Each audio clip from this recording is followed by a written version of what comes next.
പണിമുടക്കിൽ ലക്ഷക്കണക്കിന് തൊഴിലാളികൾ സഹകരിക്കാം. ഈ പണിമുടക്കിൻ്റെ പ്രത്യേകത, കൃഷിക്കാരും ഈ പണിമുടക്കിൻ്റെ ഭാഗമായിട്ടുണ്ട്, കർഷക തൊഴിലാളികളുമുണ്ട്, എല്ലാ മേഖലയുള്ളവരുണ്ട്. 5 മാസക്കാലത്തെ പ്രചരണത്തിൻ്റെ ഭാഗമായി എല്ലാ വിഭാഗം ആളുകളോട് ഞങ്ങൾ അഭ്യർത്ഥിച്ചിട്ടുണ്ട്, ഈ പണിമുടക്കുമായിട്ട് സഹകരിക്കണം. അന്ന് നിങ്ങൾ ഒരു ദിവസം നിങ്ങൾ പുറത്തിറങ്ങി, ഇതിപ്പോൾ ഇന്നലെ അർദ്ധരാത്രി തുടങ്ങി ഇന്ന് അർദ്ധരാത്രി വരെ ഒരു ദിവസം എല്ലാവരും സഹകരിക്കണം.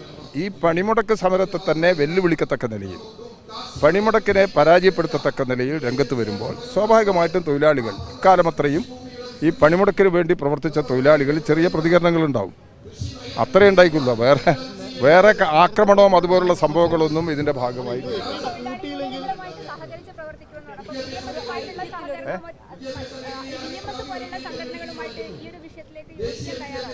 തയ്യാറാണ്. ഞാൻ ഇവിടെ സംസാരിച്ചെങ്കിലും കേട്ടില്ലേ? BMS ഉൾപ്പെടെയുള്ള സംഘടനകൾ സഹകരിക്കാൻ തയ്യാറായാൽ അവരുമായി യോജിക്കാൻ തയ്യാറാണ്. ആരാ തടസ്സം എന്നുള്ളത് അവരോട് അന്വേഷിച്ച് നോക്ക്. ഞങ്ങൾക്കറിയില്ല. ഇവിടെ ഇപ്പോൾ ഐക്യത്തിന് INTUC ഉണ്ട്, ഐക്യത്തിൽ AITUC ഉണ്ട്, CITU ഉണ്ട്, ഇന്ത്യയിലെ 10 കേന്ദ്ര ട്രേഡ് യൂണിയൻ സംഘടനകളുണ്ട്. STU സംഘടന കേരളത്തിൽ മാത്രം പ്രവർത്തിക്കുന്ന ഒരു സംഘടന. കേരളത്തിൽ സഹകരിച്ച് പ്രവർത്തിക്കാൻ അവർ തയ്യാറാണ്. ഇപ്പോൾ അവർ ഈ യോജിച്ച പ്രചാരണ പ്രവർത്തനങ്ങളിൽ അവർ സഹകരിക്കുന്നില്ല കേരളത്തിൽ. ഏത് INTUCയും STU. ഞങ്ങളാരും അവരെ കുറ്റപ്പെടുത്തുന്നില്ല. അവരുടെ രാഷ്ട്രീയ ഞാൻ വിളിച്ചിട്ടുണ്ട്. ഞാൻ ഇന്നത്തെ പ്രകടനം ഉൾപ്പെടെ യോജിച്ച് നടത്താം എന്ന് ഞാൻ INTUCയുടെ ജില്ലാ പ്രസിഡന്റ് ശ്രീ രാജീവിനോട് ഞാൻ ഇന്നലെ രാവിലെ പ്രസ് ക്ലബിൻ്റെ മുമ്പിൽ വെച്ച് ഞാൻ സംസാരിച്ചതാണ്. അദ്ദേഹം അതിന് ചിരിച്ചാണ്. അദ്ദേഹം മറുപടി ഒന്നും പറഞ്ഞിട്ടില്ല. അദ്ദേഹത്തിന് വരാൻ കഴിയില്ല. അത് അദ്ദേഹത്തിൻ്റെ കുറ്റമല്ല. അവരെ നയിക്കുന്ന ഒരു രാഷ്ട്രീയ നിലപാടിൻ്റെ പ്രശ്നമാണത്. ആ നിലപാട് തിരുത്തി കഴിഞ്ഞാൽ അവർക്ക് യോജിക്കാൻ കഴിയും. അതിൽ പ്രശ്നമൊന്നുമില്ല. ഞങ്ങളത് കാര്യമാക്കുന്നില്ല. അവരിനിയും സഹകരിക്കാൻ തയ്യാറാണെങ്കിൽ ഇനിയും സഹകരിക്കാം. ദേശീയ തലത്തിൽ ഉയർന്നു വരുന്ന ഈ പ്രശ്നങ്ങളിൽ ഐക്യ ട്രേഡ് യൂണിയൻ്റെ ഭാഗമായി BMS സഹകരിക്കാൻ തയ്യാറാണെങ്കിൽ അവരെ സഹകരിപ്പിക്കുന്നതിന് ഇവിടെയുള്ള ഐക്യ ട്രേഡ് യൂണിയൻ തയ്യാറാണ്.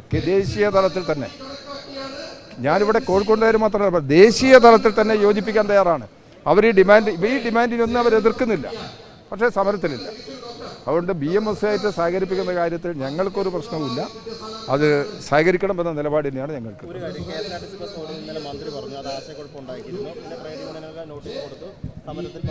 ഇന്നലെ അതിനുശേഷം നോട്ടീസ് കൊടുത്തതല്ല, മുമ്പേ നോട്ടീസാണ്.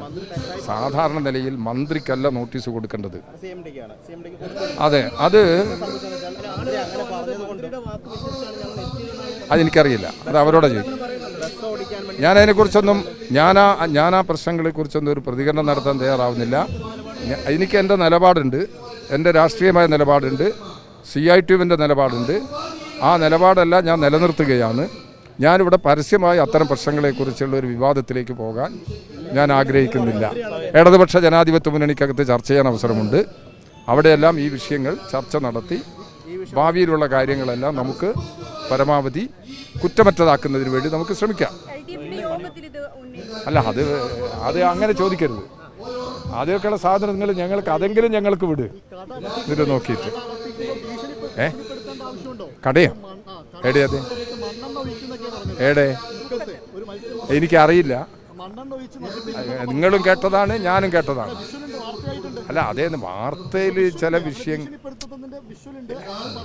വിഷ്വലിൻ്റെ സ്ഥിതിയെല്ലാം നമ്മൾ സാധാരണ നിലയിൽ മനസ്സിലാക്കുന്നല്ലേ, നിങ്ങൾക്കറിയല്ലോ. അങ്ങനെ ഭീഷണിപ്പെടുത്തി കടയടപ്പിക്കുന്ന നിലപാടൊന്നും എടുക്കാൻ സാധ്യതയില്ല. അതെന്താന്നുള്ളത് പരിശോധിക്കാം. ജോലിക്ക് വരാൻ പാടില്ലെന്ന്, അതാ പ്രശ്നം. ഇന്ന് ജോലിക്ക് വരാൻ പാടില്ല. എന്തിനാത്? അത് വേറെ കാര്യമല്ലേ. എന്തിനാണ്? ഞാനതല്ലേ പറയുന്നത്. ഈ പണിമുടക്കിൻ്റെ ഏതാവശ്യത്തോടാണ് അവർക്ക് എതിർപ്പ്? അവർ പറയട്ടെ.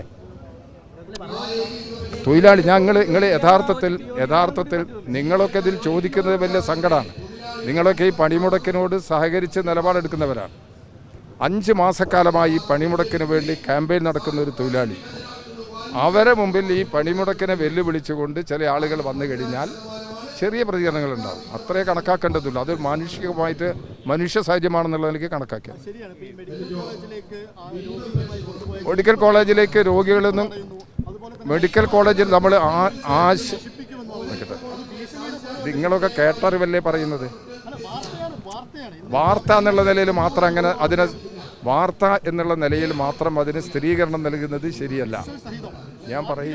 ഞാൻ പറയുന്നതാണ് പറഞ്ഞാൽ, ഈ ആശുപത്രി, വെള്ളം, പത്രം, പിന്നെ എല്ലാം ഇതിനകത്ത് ഒഴിവാക്കിയില്ലേ?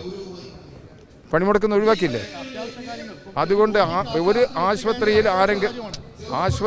ആരെങ്കിലും പോകുന്നുണ്ടെങ്കിൽ അവരെ തടയാൻ പാടില്ല. അതാണ് നിലപാട്. ആ തടഞ്ഞിട്ടുണ്ടെങ്കിൽ അത് വ്യത്യസ്തമായ ആരെങ്കിലും നിലപാട് നമുക്ക് പരിശോധിക്കാമെന്ന് പറയാൻ കഴിയും. തുടർന്നും ആശുപത്രിയിൽ ആരെങ്കിലും പോകാനുണ്ടെങ്കിൽ അവർക്ക് സൗകര്യം ചെയ്തു കൊടുക്കണം എന്ന് തന്നെയാണ് പണിമുടക്കിലുള്ളവരുടെ നിലപാട്. അത് തുടർന്നുള്ള കാര്യങ്ങൾ ഈ പണിമുടക്ക് രംഗത്തുള്ള പ്രവർത്തകന്മാർ അത് ശ്രദ്ധിക്കണം എന്നുള്ളത് കൂടി ഇതിൻ്റെ ഭാഗമായിട്ട് ഞാൻ അഭ്യർത്ഥിക്കാം.